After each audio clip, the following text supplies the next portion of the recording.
If only somebody could have let fans of the USC Trojans know what they were getting in head coach Lincoln Riley.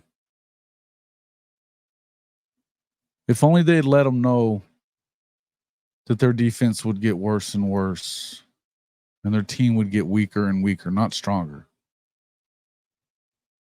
And the play calling would be weird.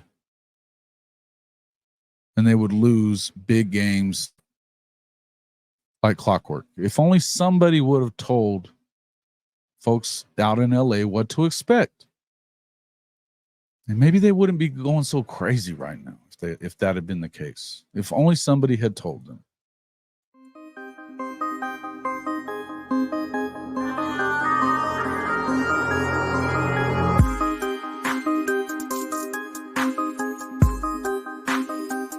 Let's go!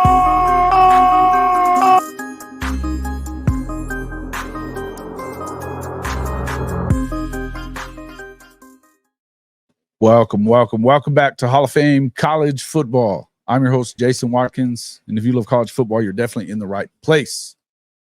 So before you forget, smash that red subscriber button, like our videos, and don't forget to ring the notification bell so you don't miss one moment of Hall of Fame college football.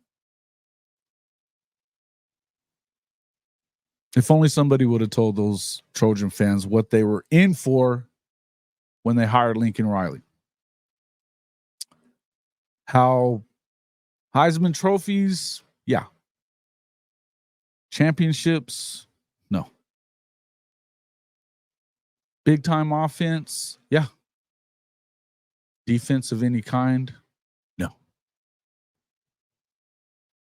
Big, nasty guys on the defensive line and offensive line too, no.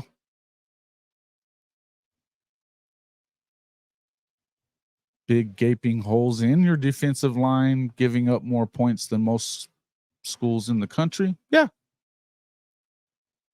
If only somebody would have told them. Oh, wait, somebody did. It was me and you and you and you and you.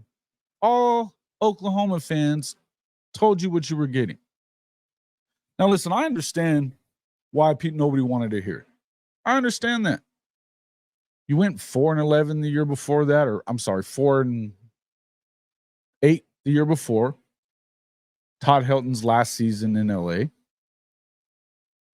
Hadn't won a national championship in a long time, since the Reggie Bush days. Matt Leinart. I mean, I get it. Again, I understand. Totally. But the thing is, you were told. And nobody wanted to hear it. And then even during the first season, granted, they went 11-1 during the regular season, but they lost in Lincoln Riley form in the conference championship game and then turn around and lost in Lincoln Riley form against Tulane in the Cotton Bowl on January 1st. And yet you still didn't want to hear it. And it was all just about sour grapes from Oklahoma fans. You're just full of crap. You're just being salty about them leaving. That wasn't the case. Going back all the way to October, the week after Oklahoma was blown out in the Red River Shootout to Texas, I was on this very show telling everybody that Oklahoma would be a national contender before USC was. Go back and look. In October, I said it again in December after Oklahoma was 6-7. Go back and look. And then I said right before this season on not just my show, but the Fan Addict show, Coach I's show, and they thought I was crazy. I said everybody, they'll go 8-4. Could be as bad as 7-5. They're right on schedule for that.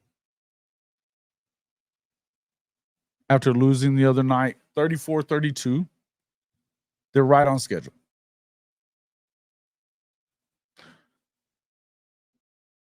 A week before that, on the road in South Bend against their arch rival, the Notre Dame Fighting Irish, who already had 2 losses of their own. They lost their first game of the season, 48-20, with Heisman Trophy winning quarterback Caleb Williams having his worst day in college with 3 interceptions in the game. They had another turnover and a kick return for a touchdown by the Irish, accounting for 35 points between turnovers and kick return TDs.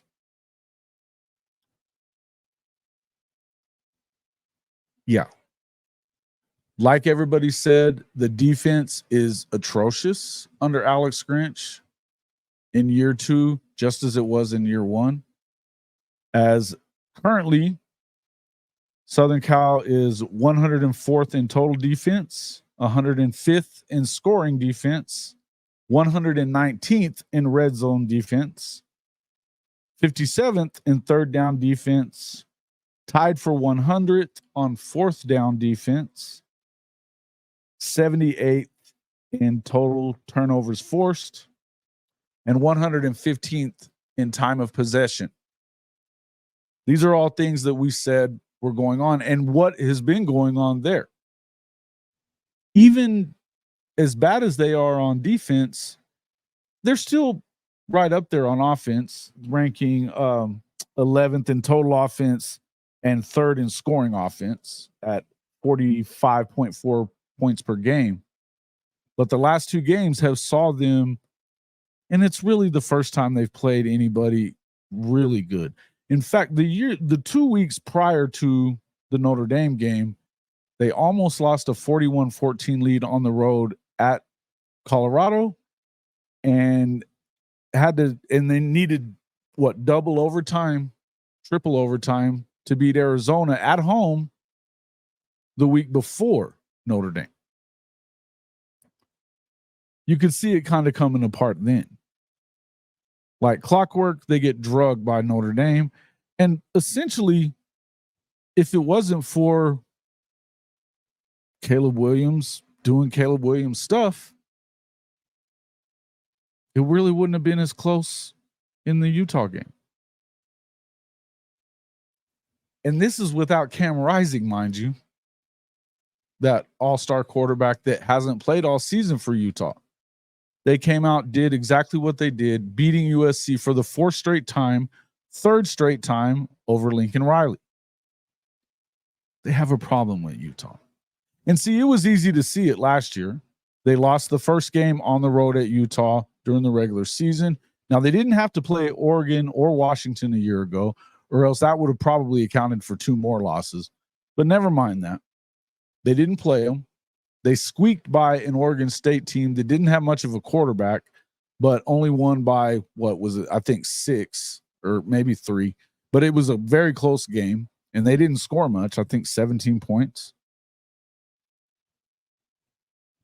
I mean, the truth is, they could have lost that one. They lost the first one on the road. Caleb Williams had a wonderful game against Utah on that one. 5 touchdown passes, over 300 yards passing. They still lost it at the buzzer. And that's when Lincoln Riley did Lincoln Riley and made an excuse for it, the referees. When they met in the conference championship game and got beat 47-24, despite taking a 17-0 lead in the first quarter, his excuse was that Caleb Williams was hurt.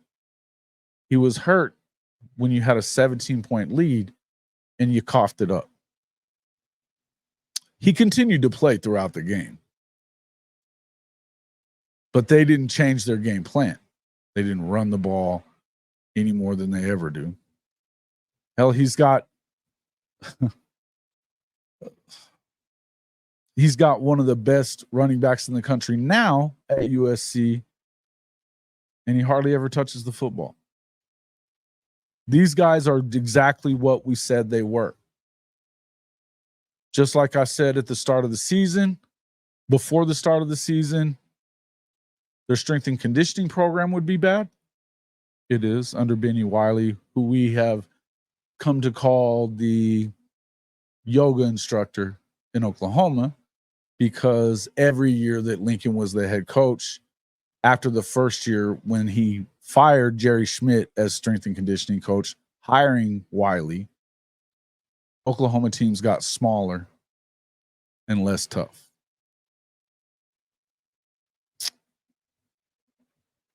On the flip side, with Brent Venables, Oklahoma in total defense is ranked 53rd. They're 13th in scoring defense, tied for 15th in red zone defense.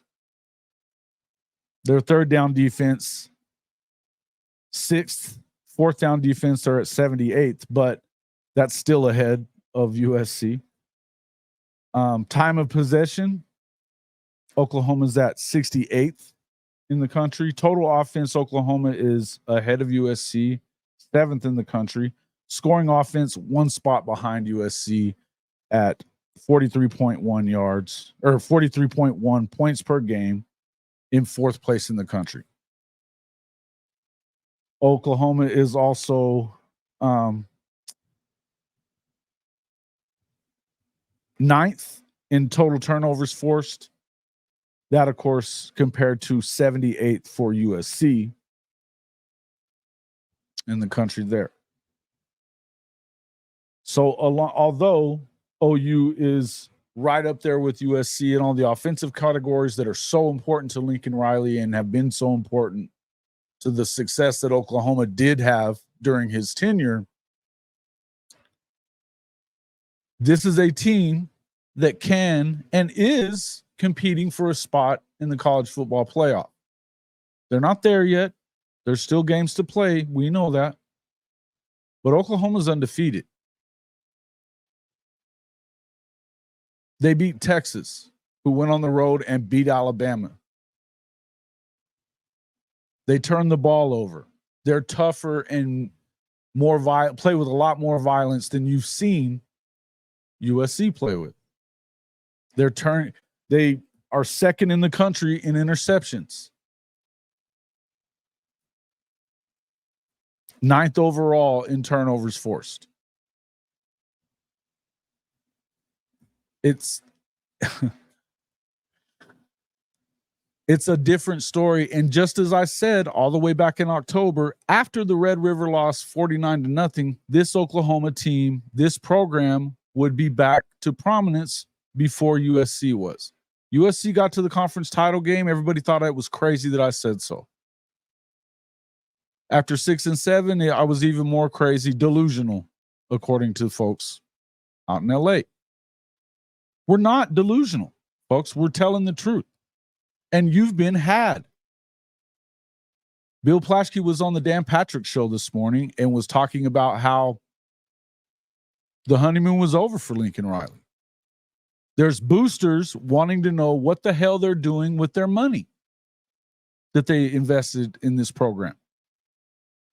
They've apparently bought 3 pieces of property for Lincoln Riley on top of giving him a reported $110 million contract. Said Bill Plaschke on the Dan Patrick show, quote,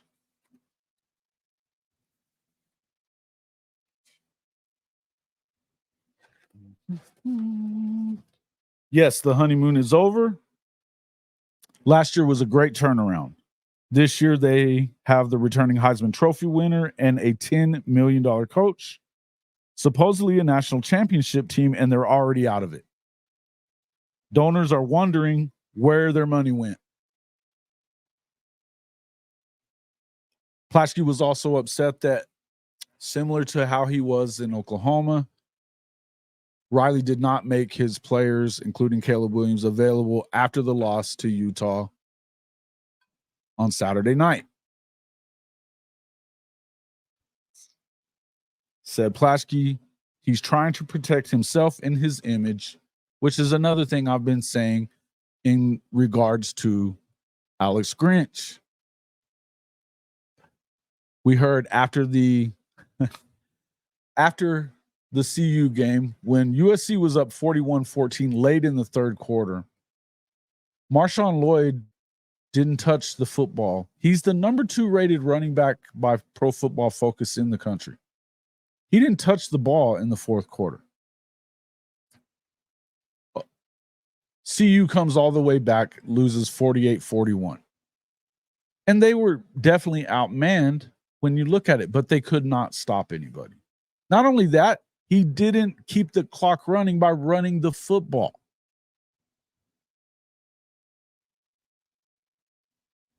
Allowing Shedeur Sanders, Coach Prime, and the Buffaloes to climb all the way back. And really, had they played with any urgency down the stretch of the last two drives they had, they probably would have tied and won the football game. It was that point. That's where they were. A week later, they're down, I believe it was like 17-0 to Arizona. Caleb Williams couldn't complete anything. He appears to have regressed over the last few weeks, and he appears to be picking up some bad habits from playing so much hero ball, where nothing seems to be easy for Caleb Williams. They don't have anything that's easy for him to dump off. Nothing where he hits that third step on the drop and the ball gets out. No easy routes. He's running for his life and trying for the deep ball. Eventually, when you go up against a defense like Kyle Whittingham's Utah or Marcus Freeman's Notre Dame team, both of which play with a lot of physicality, that stuff's not going to work. And I'll tell you another thing, as much as everybody knows that Caleb Williams is supposed to go number 1 in the draft, and he probably still will, but that won't cut it in the league either. He seems to have regressed as a quarterback. The offensive line has not been very good for USC in pass blocking, for sure. And as you saw in the Utah game, Marshawn Lloyd tied the game in the first quarter with it was a long touchdown, over 50-yard run. I think he had 11 carries in the game overall. It just doesn't make sense. They came back from 28-14 down with a little help from Utah and, a bad punt that they, kicking to Zachariah Branch wasn't the smartest idea. That turned into what would have been, what was a tying touchdown. But they gave them too much time and immediately allowed Utah to go all the way down the field, kick the field goal at the buzzer, and win again.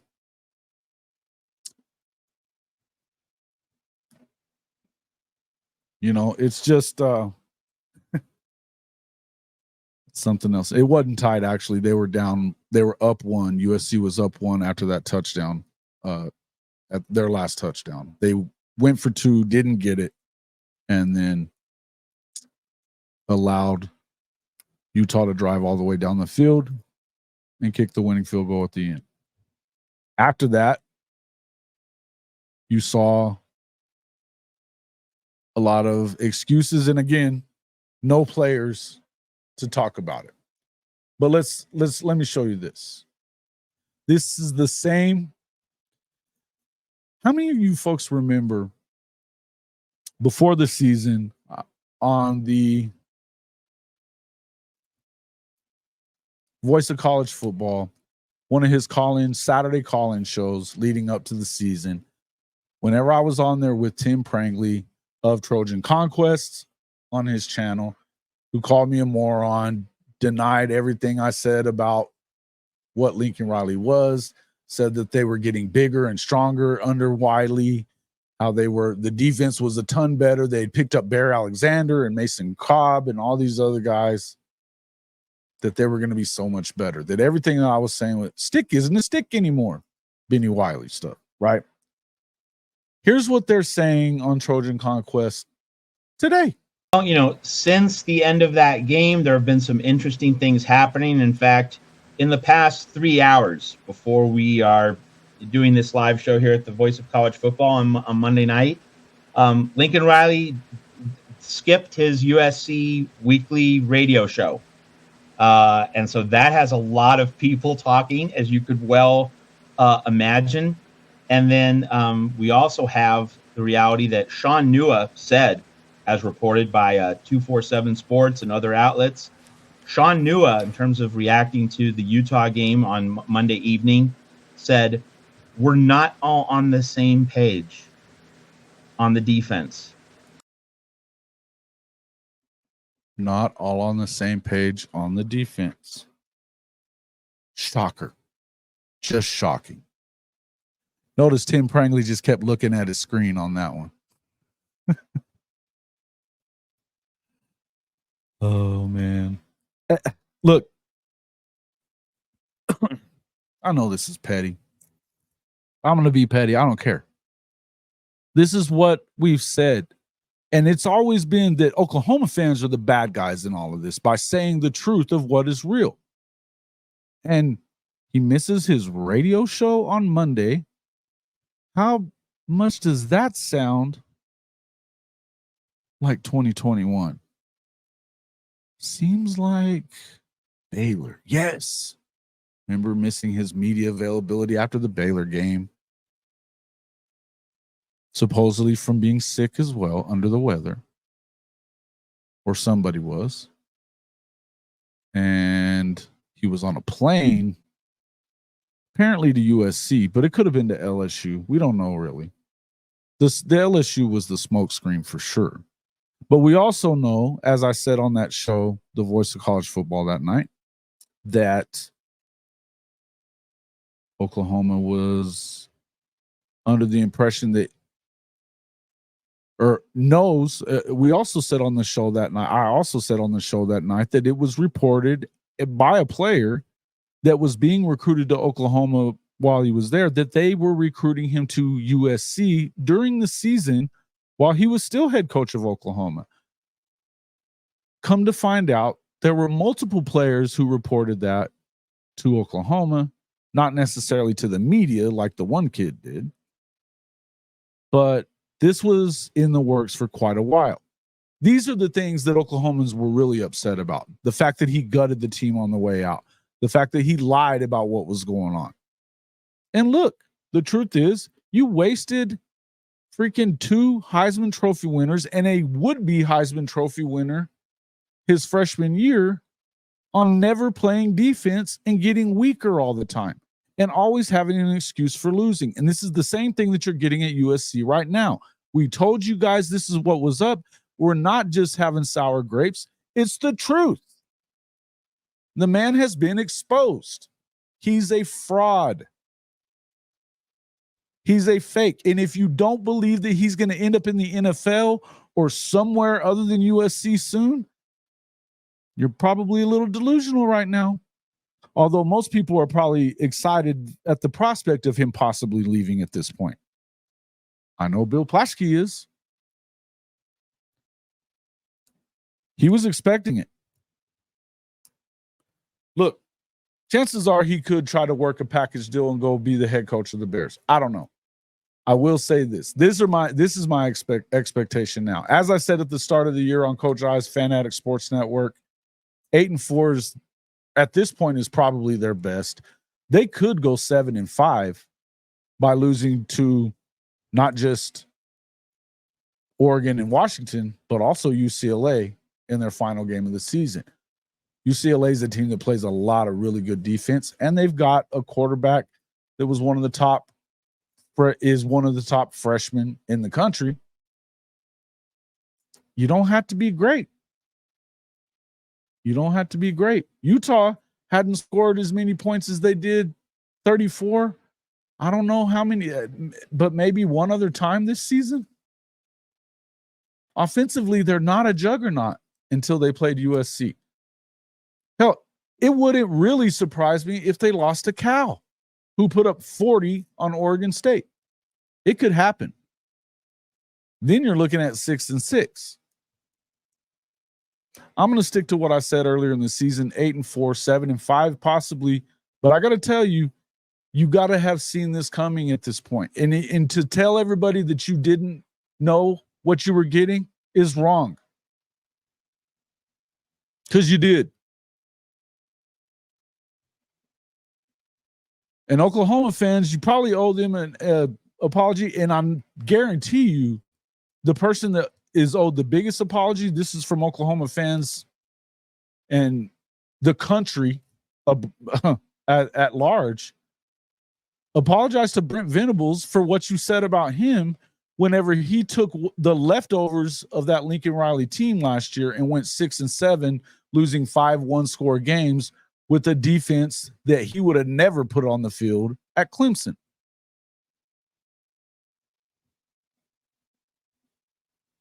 You can go back and look. I said this as early as October, the week after the Red River game when Oklahoma lost 49-0, that OU's program would be in position to win a national championship before USC's was. I wasn't wrong. They are in a position to play for it already. They have to, there's plenty of freaking football left, but they had the number 8 recruiting class. He salvaged that coming into the program. He was the number 4 recruiting class a year ago with 4 top 100 defensive players on that one. This recruiting class for 2024 is shaping up to be the best in Oklahoma history with David Stone, Nigel Smith, Danny Okoye, Jaden Jackson, all kinds of blue chip defensive linemen heading to the program. Not to mention some blue chip O linemen as well. They're probably going to be top 5 again. Meanwhile, Lincoln Riley continues to get flips, and nobody seems to be, their recruiting classes seem to be struggling. Oklahoma beat them out for the number 1 running back in the country. They're beating them for receivers. Nothing about USC is better than Oklahoma at this point. And I told you that was going to be how it was a year ago. Nobody wanted to hear it. Everybody called me delusional. Now who's delusional? It's not Oklahoma fans, folks. It's you folks that are still believing that even just firing Alex Grinch is going to do the trick. It's not. The only thing that will ever change for Lincoln Riley is if he changes and approaches team building and game planning from a different perspective. Unless he does, it'll never happen.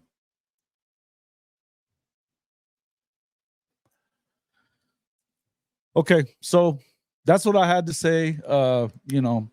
Look, we'll talk more about that tonight on the live stream with Coach and myself.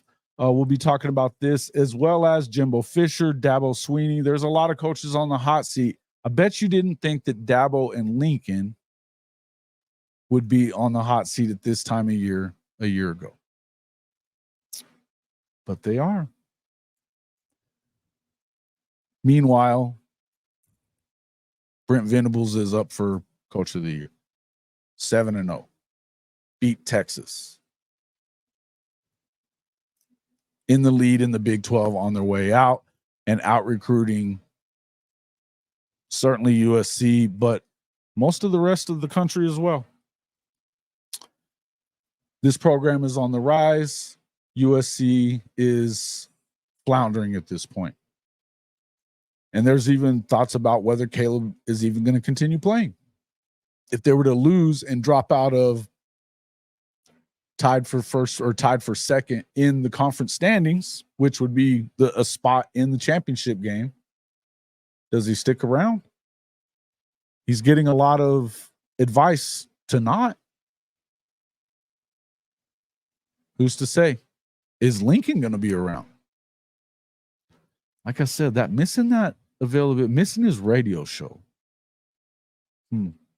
after a loss just seems an awful lot like it was before. And that's the whole point. He hasn't changed. He's the same coach that he was at Oklahoma.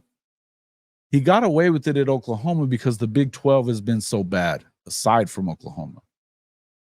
It masked a lot of problems that you saw once you got to the playoff, when you had to go up against a juggernaut like LSU or Alabama. And going 11 and ended up being 11-3 last season at USC. Now it's a great improvement from 4-8. but every time they played somebody that was as good as them or better than them on defense anyway, they lost.